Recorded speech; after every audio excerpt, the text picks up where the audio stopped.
Halito everybody and welcome back to my channel. This is CT over the NYC Indian, and today we're going to be reviewing Married at First Sight. This is my decision. This is going to be coming to you from an urban Native American perspective, a mixed perspective, and a secular perspective. So let's dive right on in. So we start off the episode with everyone going back to Boston, and now the honeymoon is over and the reality is going to kick in. So we see Mark and Lindsay, and they're laying in bed together, and they're having a good morning. It looks like they're having a good start. I just don't know with these two because they'll have like a really good episode, and then we see her kind of being too much again, and then him pulling back too much and stuff, and then so it's kind of up and down. So at the beginning of this, it seemed to be okay, and then we go over to Katina and Olajuwon, and this is just so it just gives me knots in my stomach. I just don't like it. I just I've been very clear about how I feel about their relationship, and why I feel like she was just, it was just a bad thing. She got a bad deal. They matched her up with someone who, who just shouldn't have even been on the show in the first place. And he starts going on, they're at their new shared apartment, and he's going on about these meals that he wants to have prepared. And I mean, he's so sexist. I can't even, I don't want to waste too much time. I mean, I don't know if she's taking a back seat to her own self for him, or if maybe she actually is standing up for herself off camera. But I'm telling you, one of the things I hate the most is when people are either taken advantage of, and maybe I shouldn't say that, I'm not saying that there's a being taken advantage of situation in this relationship, but there is, it looks like it's on the way, basically. And I don't like the way that he talks to her. I don't like his energy. I don't like his presence. I want to see her walk away from him. It's called Decision Day, but I wish it was Decision Day for Katina. So, he starts talking about, oh, how he used to have peanut butter and bread in the morning or whatever, and but now I have a wife, so, I just can't do that anymore because I have a wife. He loves to say this, I have a wife thing, and the way he says it, it always seems like, like a possessive sort of way, like I have a wife, and, and she's just kind of looking down like, and this is the time she should be speaking up, but her face made me think like, okay, you can go ahead and keep eating that bread and peanut butter if you want. Don't let me get in the way of you and your routine, But yeah, I'm not sure. Does she have a backbone in this relationship? Is she, because she seems like she has a, I mean, when you saw her with Lindsay, we definitely saw her pipe up, so we know Katina has it in her. But is she the type that when she's in a relationship, she just completely loses herself? Because this is not looking good. I hate to see women in situations like this. I hate to see women in relationships with someone who is not nurturing and not kind, and whose,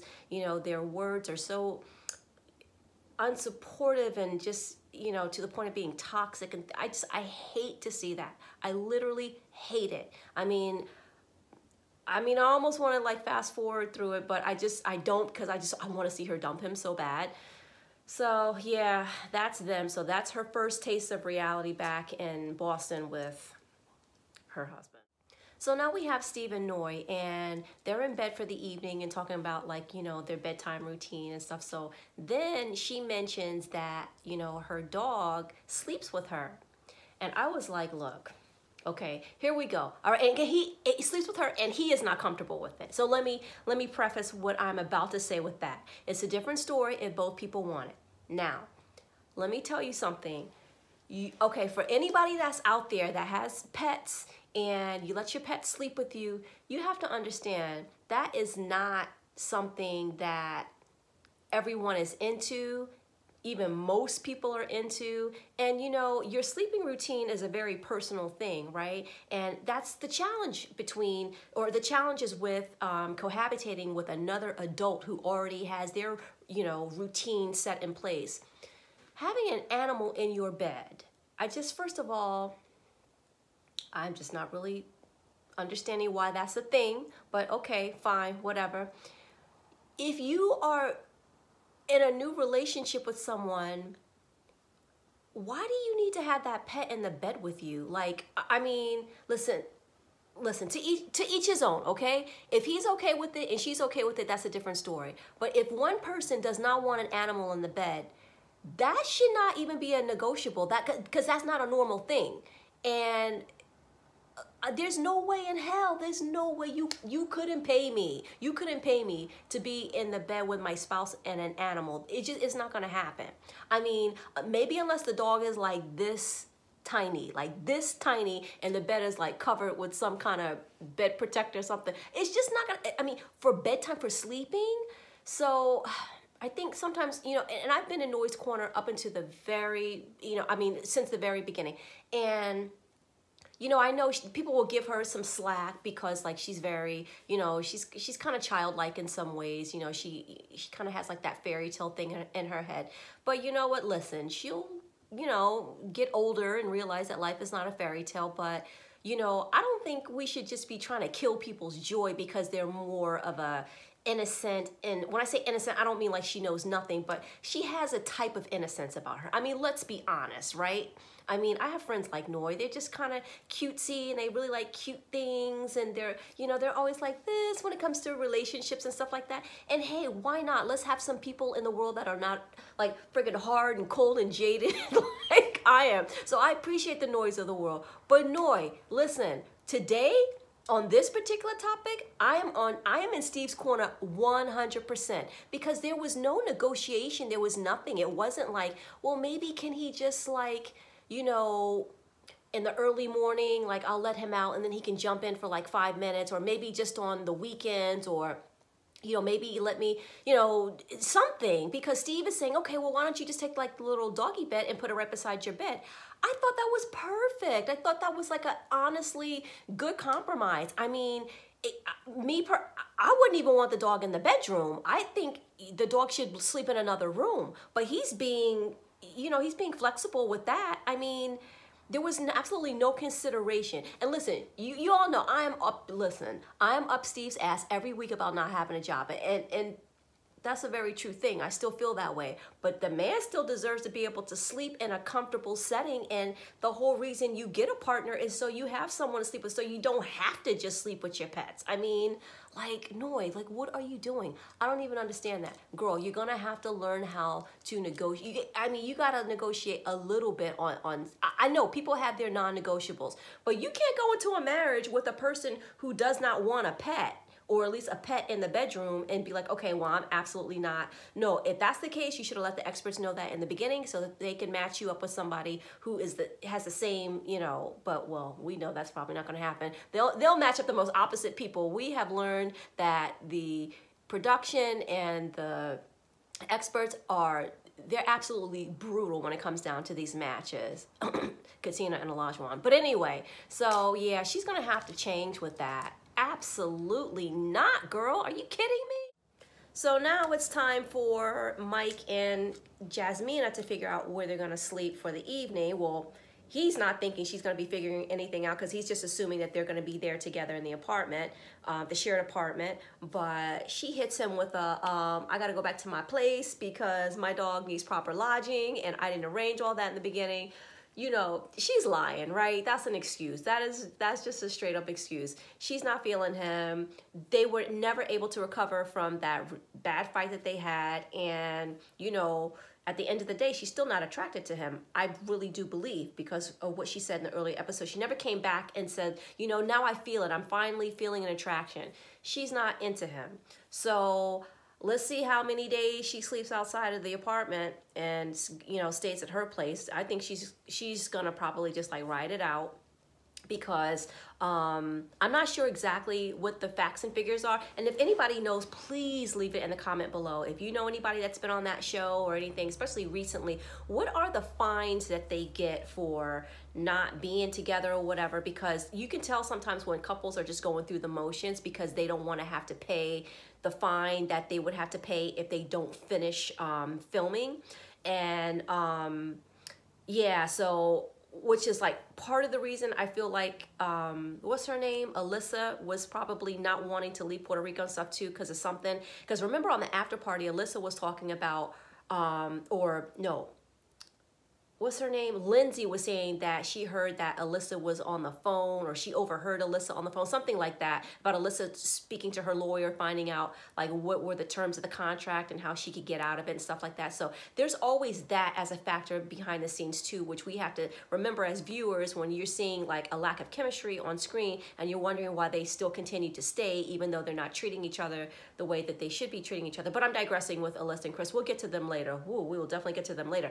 But yeah, I think she's probably just going through the motions to bottom line it, to finish the process, not have to pay any money or get, you know, suffer any kind of financial penalties, and then just probably on decision day just say, you know what, you know, I've had enough, I tried. So anyway, yeah, that's Jasmina and Mike, and we'll see what happens more with them later on. So now back at Noy's place, Steve is there getting his first initial introduction to little Sushi, her dog. And, you know, Sushi's like, you know, kind of, basically Sushi's not feeling Steve, all right? She was okay for a second, but then when he tried to like hold her a little bit longer, she was not having it. Sushi is a little lap dog, a little spoiled little ball of fur who is used to her owner. Or I don't know if Sushi's a boy or girl. Sushi's used to its owner, all right? And you know, look how inflexible Noy is being about having that dog sleep in the bed. Now, Steve is trying to be a trooper, okay? I will give it to him. He is really trying to be positive, but it's clear he doesn't want a dog. One thing you do not do to a person, you don't force your pet on a person. That's not your child. Now, it may feel like your child, but that is not a human being child. If it's a human being child, then okay, yes, you're going to have to love and support and help clean up after that child. But this is your pet. That's like your little, that's what the word pet is. It's like something you just kind of love and you just kind of, you know, it's just for you kind of thing, right? I mean, especially, this is not a family dog. This dog is like her dog. And she's talking about, yeah, well, you're going to have to walk him and feed him and stuff like that. Listen, I still think, you know, it's one thing to say, you know, maybe, you know, could you maybe some days maybe take Sushi out for a walk or something like that? Oh, what is that? Oh, you're kind of turned off by poop? Okay, I understand. That's fine. I'll do it. There was none of that. He's literally telling you he does not like picking up after a dog. His brother had a dog or something like that. He didn't enjoy it.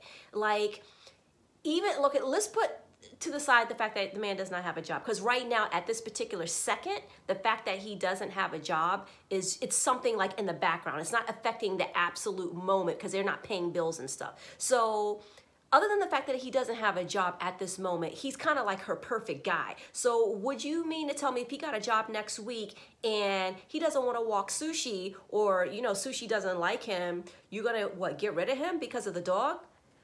Listen, let me tell you something, okay? I'm not coming from a place where I've never owned a dog, because I have. I've lived in very, you know, I mean, they're small dogs, New York City size apartment dogs, you know, they're very small. I have never told someone, yeah, you need to walk my dog, you need to feed my dog. Are you serious? A dog is like, especially as a single person, a dog is part of your personal, it's like, that's your own, it's not like it's your own personal thing, right? So it's something like almost, I don't want to say a dog is like a hobby, because it's not. It's a living, breathing, you know, living life, right? But it's still so a part of you. Like, I'm not going to tell you, oh, you got to clean up my makeup brushes, and oh, you have to, you know, make sure you replenish all my hair products. No, certain things are personal. That's just part of your own personal thing. I feel like when dogs come into a relationship with single people like that, that's all part of your personal little world. And you take care of that in that way. Now, if the partner, your new partner, wants to participate on that level of care with that animal, then that's fine. But you're willing to say, oh, well, if this doesn't work out between him and Sushi, I don't know. So wait a minute. The dog is a deal breaker, but him not having a job is one? Nor you're going to have to do better than that. I don't know how I missed this bedbug situation with Mark and Lindsay. And let me tell you something, as a person who's lived in, you know, major city with like lots of crowding, the more people you have, the more travel, the more garbage, the more rats, roaches, mice, bedbugs. New York City, let me tell you, oh my God, I remember there was one year in New York City, this was in the, I would say like around 2007, 2008, something like that. There was literally bedbug infestations going around the city so much that it was making the front page of newspapers plural throughout the year, and it was infecting hotels and stuff like that. I mean, it's just, Boston has so many parallels with New York, just the fact that it's on the water. When you have ports, you have a lot of ships, you know, things coming in those cargo containers.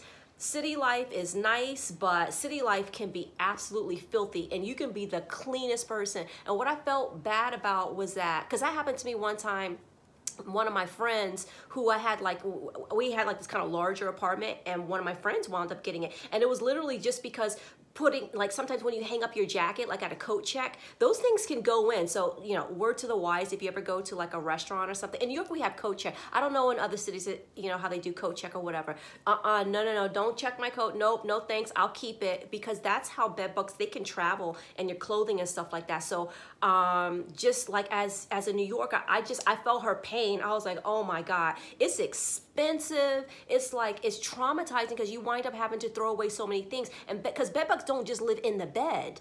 I remember this exterminator coming, and he said that, you know what, they can get into the light sockets. Because we were like, why is he looking at the pictures hanging on the wall? He would turn the picture frames around. He said they'll get into the picture frames, like they get into all these different little dark, little safe areas. It's not just the actual mattress. So imagine being, you know, a 30-something-year-old man with all your life's belongings and having to throw everything away. And I mean, it is just devastating. I really, really felt bad for him. And then you're trying to balance out this new marriage and you know, these, well, I won't say extreme personality changes. He thinks it's extreme, but I guess it's extreme enough for him, because he feels like she's just absolutely too much, to the point where he wasn't even, let's say, fully appreciating the fact that Lindsay was there, you know, with her sleeves rolled up under the hazmat suit, ready to help him out at a moment's notice. So, things like that, infestations, they can be very,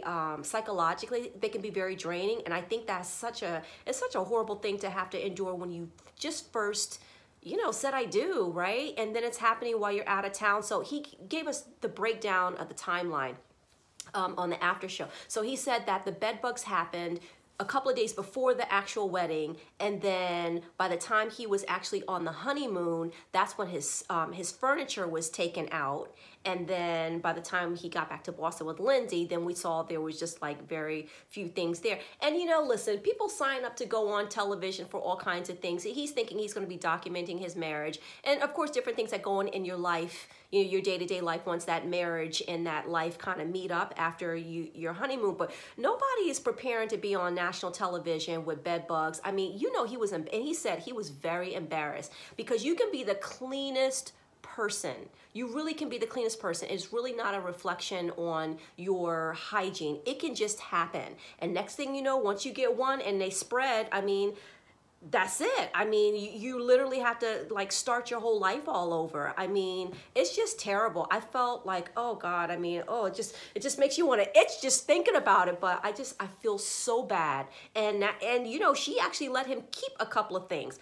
I don't know if I would have been able to do that. I mean, but how do you tell someone to throw out every single thing you've ever had? So maybe like the couple of things that he did have that she let him hold on to, maybe they just hopefully they kept that on her balcony, because where else you can't go in the house.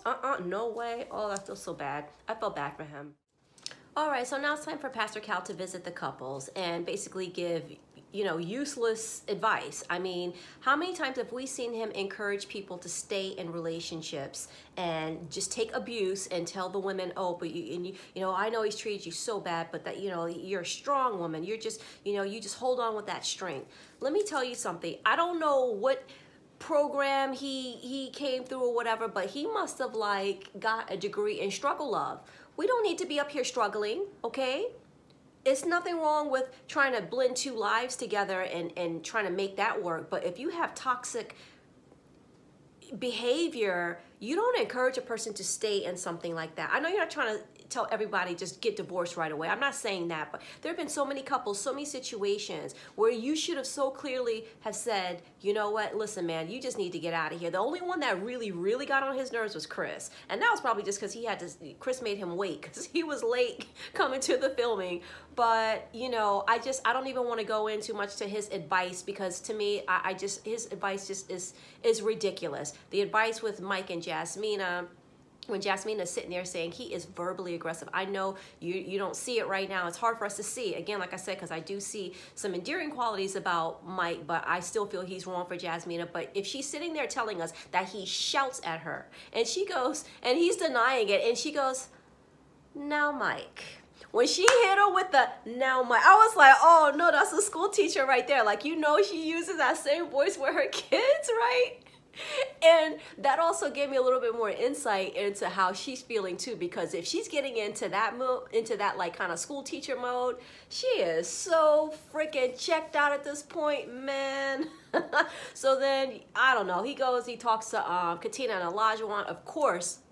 Yeah, okay, now he did bring up, because, you know, Katina and Olajuwon, they're talking about, or she's talking about how he expects her to have these meals and stuff like that. And Pastor Cal is sitting there and he's standing up for Katina, but at the same time, Katina is not like, yeah, like you hear this Olajuwon, come on, like she's just sitting there like grinning ear to ear and just kind of, you know, looking, I mean, come on, like, you actually have somebody defending you. Like, even in this moment, you can't stand up for yourself, even when you have reinforcements. Like, this is how abusive relationships begin.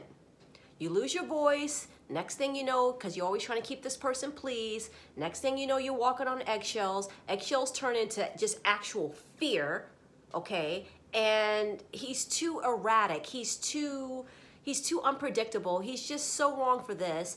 And of course, Pastor Cal's not going to go into all of that because he probably hand chose him himself. I don't know. Who knows? Maybe, I don't know. Maybe production picked him or whatever. Or I don't know. Maybe Pastor Cal didn't want him on there and, you know, but production insisted and now he's got to play the game. It's just so hard to know, you know, because so many things are so heavily edited and so heavily produced. It's just hard to know all the time. But at least from what we're seeing on screen, I felt like sick to my stomach that I'm seeing what seems to be like a bright, you know, a shining personality to kind of wither, like right in front of our very eyes. And that's what abusive people, verbally abusive people do.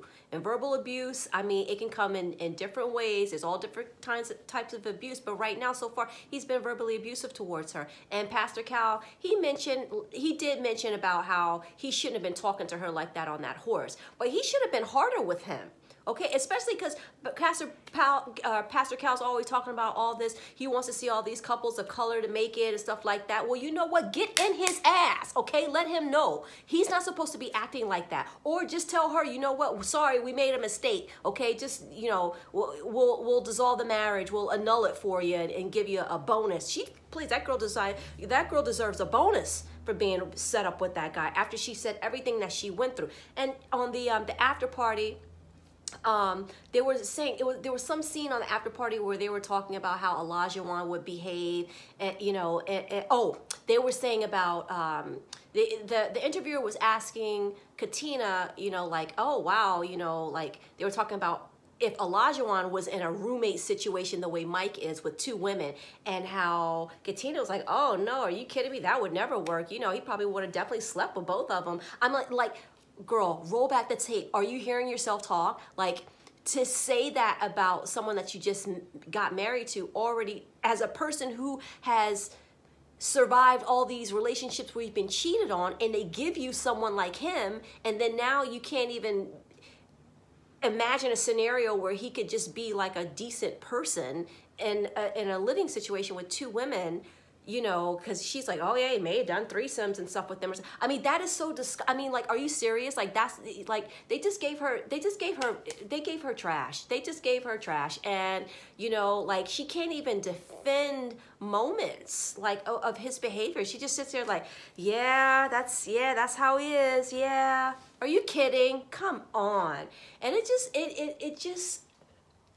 it baffles me. It just baffles me because You know, I mean, I remember seeing so many girls, like, okay, back in New York, I come from the, well, not the fashion, but I come from the beauty industry. And sometimes I would do like some jobs in the fashion industry. So I was used to being around a lot of people who were, you know, models and things like that. And, you know, you're like, you see them and you know you can get anybody they want. And Katina kind of reminds me of that. Like a woman who could walk down the street, turn every head and could get anybody, but at the same time is so, even though she has all these choices, don't know how to make, people like that who just, even with all these options in front of them, do not know how to choose the right person and will continuously pick the wrong person. And in this case, she was trusting other people to set her up with someone who is not like that. She winds up with someone like that, and then she has to go back into that mode of like that kind of survival mode of trying to keep this relationship alive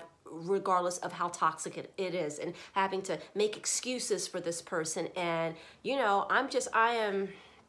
yeah, so that whole Pastor Cal situation was not what I would have liked to have seen. You know, it was just terrible. It was just absolutely terrible. So let's see who we have next. So now Pastor Cal is talking with Mark and Lindsay, and basically Lindsay's confronting Mark in front of Pastor Cal saying, hey, you know, you're on and off with me, and what happened? Because like you used to be, you know, telling me all your deepest feelings, and now you won't even hold my hand.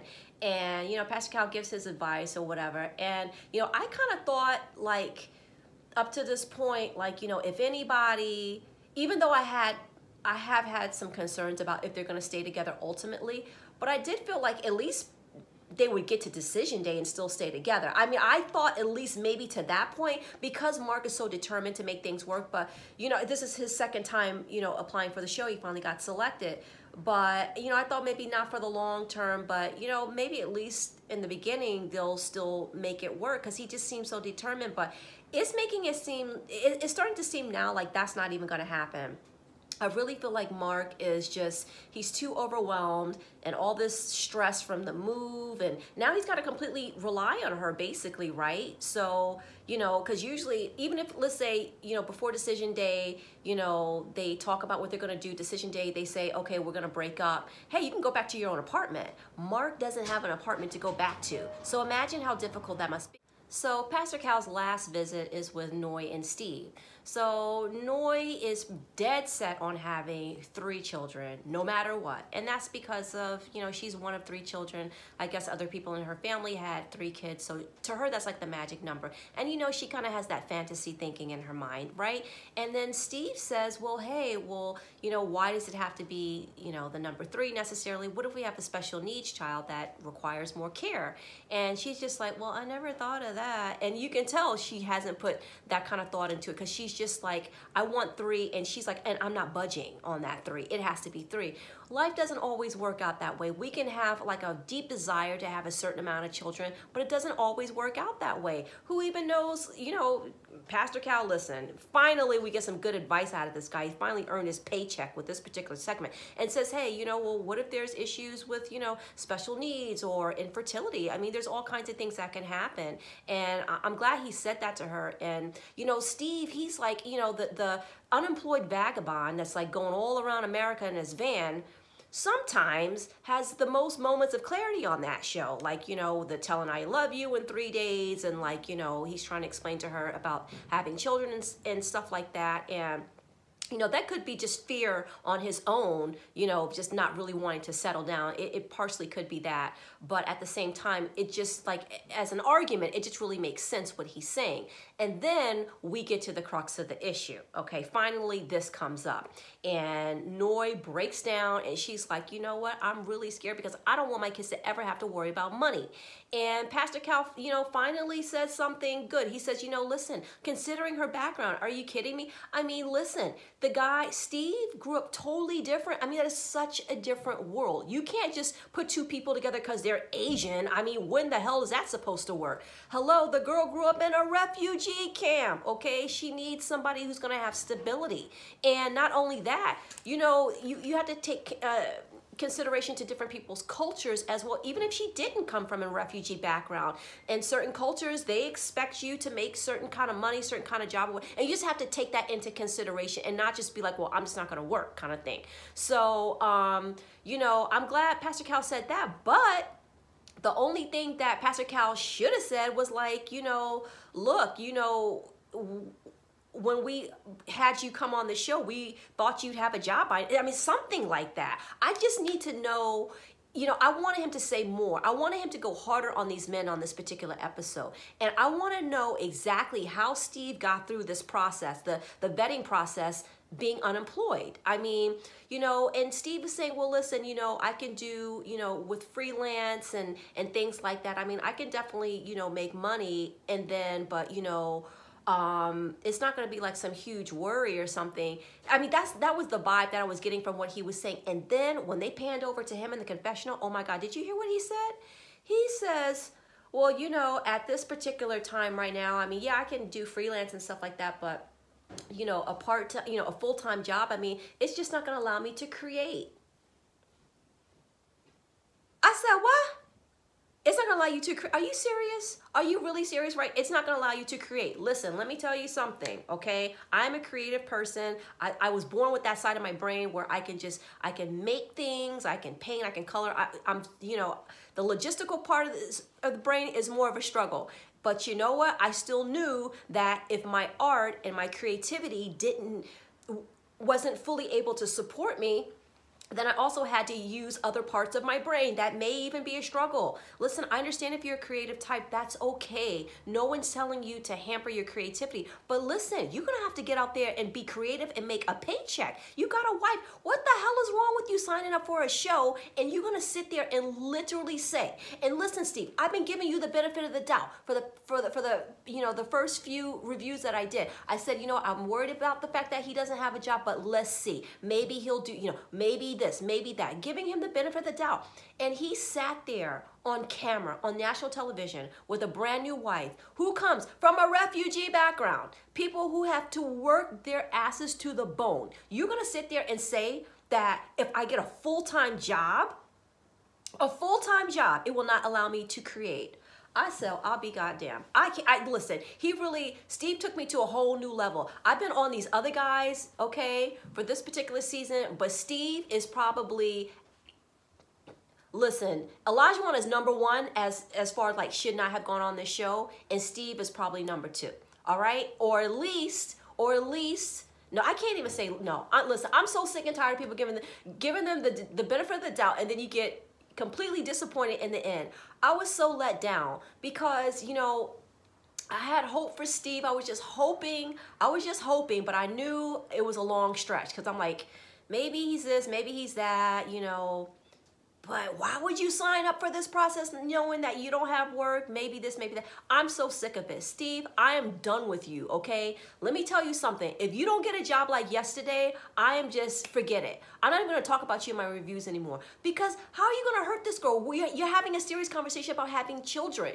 You say you want to have children too. You want to raise them in the van? Is that what are you trying to, like, you know, be part of these little communities that are, you know, in Walmart parking lots and stuff like that?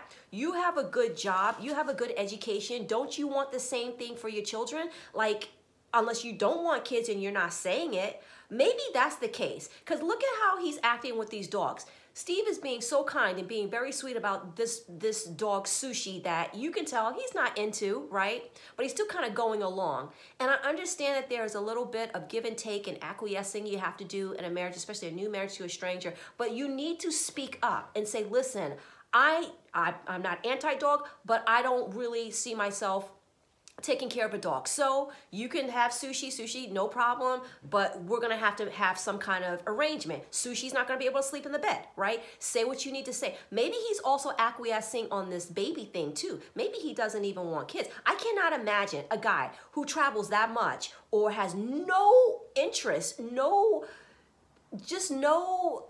intention on getting full-time employment, goes on a show to get a wife, and a wife that is like, you know, all head in the clouds and wanting babies, and you're gonna sit up there and be like, it won't leave me time to create. Are you serious? Like, do you know how many people have 9-to-5 jobs as accountants and they do their, they collect miniatures and they do, painting. They do all kinds of creative things on the weekends. That's why God created weekends. You can be creative in your free time.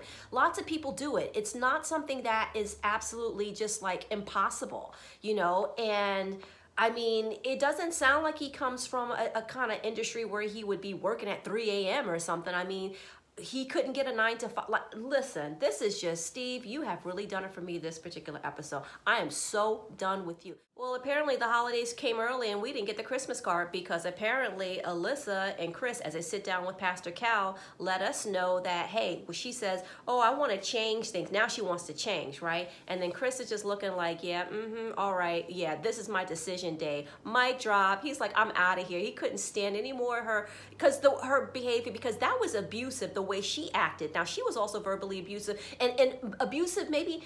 Well, she was verbally abusive, but she was also abusive in a sort of manipulative way. The way, oh, look at his hand gestures and all this stuff. I mean, listen, Chris is not my favorite either. I'm not going to lie, I would not be happy if I got to the altar and saw Chris. I just wouldn't be. I know a lot of people think, oh, he's so great. Just because he's getting crapped on by this girl doesn't mean he's like this wonderful guy, okay? I don't believe that. But the way that she handled it made it seem like he's this saint, right? So he does have some condescending ways when he speaks. But anyway, thank God, the Wicked Witch is dead. We're done with this storyline. I'm sick of her, let her, you guys remember the conversation she had with her mom and saying, about the cow, her mom was saying, oh, it would have been nice if he was a cowboy though, and something like that.